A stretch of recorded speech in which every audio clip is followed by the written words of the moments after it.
Mesdames, Messieurs, bonjour. Je suis Bertin Micolo, enseignant à l'École nationale supérieure polytechnique de l'Université Marie-Ngouabi. On abrège NSP. Alors donc là-bas, moi j'enseigne la gestion et le contrôle de qualité en master 2 recherche en sciences de l'ingénieur et en licence contrôle de qualité des aliments, en licence 3. Alors, donc aujourd'hui, je m'en vais vous présenter le chapitre 11 qui concerne l'enregistrement et le traitement des données de l'évaluation de la qualité. Donc, le cours s'intitule les méthodes d'évaluation de la qualité. Donc, j'ai rassemblé ici, en tout cas, tout ce qui est vraiment pratique pour évaluer la qualité. Donc, parce que la littérature est abondante, parfois on ne sait pas comment s'y prendre.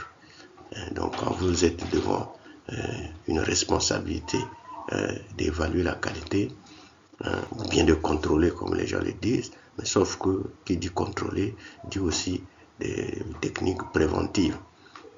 Or, ici, moi, je me limite à l'évaluation, c'est-à-dire au constat. Maintenant, la prise de décision, ou bien la correction des problèmes, ou bien le système de veille qui suit l'évaluation, c'est tout ça là qui fait le contrôle qualité, voire gestion de la qualité. Et là, je me suis limité seulement sur la pratique de l'évaluation pour faire le constat, pour dire si c'est bon ou c'est pas mauvais. C'est bon ou c'est mauvais. Alors, donc, je dirais aussi que dans ce chapitre, j'ai aussi un schéma décisionnel qui vous permet de choisir, selon le type de données, la méthode de traitement, notamment les procédures informatiques ou bien les outils informatiques, les logiciels. Alors, donc, l'enregistrement des données se fait sur des fiches de contrôle. Bien, ça peut se faire dans les registres ou bien les supports informatiques, les PC, les bases de données. En tout cas, une structure, une entreprise, une organisation qui est en phase avec ce qui se passe actuellement, où la qualité est de rigueur, une entreprise, une organisation de bonne facture doit avoir un système d'enregistrement des données, de son fonctionnement, des données de son service, les données de ses produits, les données des activités qu'ils font. Il doit avoir une base de données. Alors, les données se traitent comment? Alors, si c'est des données quantitatives, on a des analyses descriptives.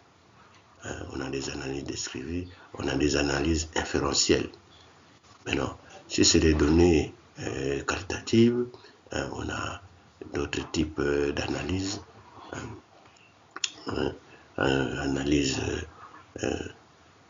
statistiques non paramétriques.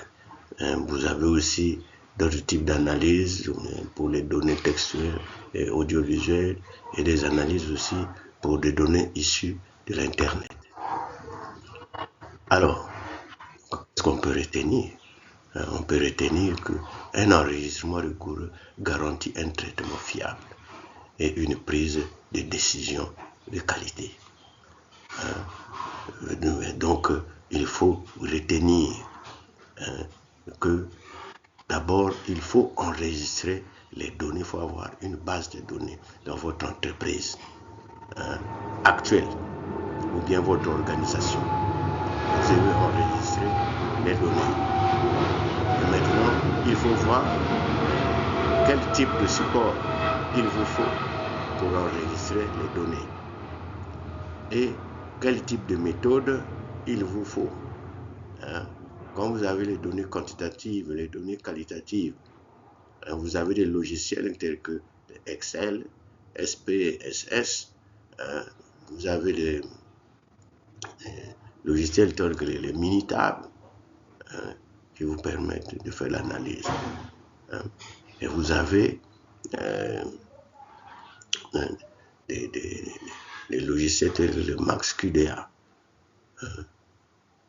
des ArcGIS pour les données géographiques. Donc, à chaque type de données, voilà.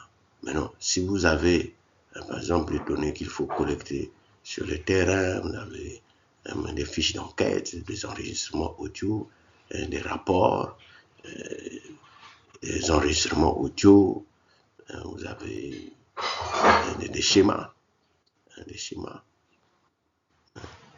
donc des registres.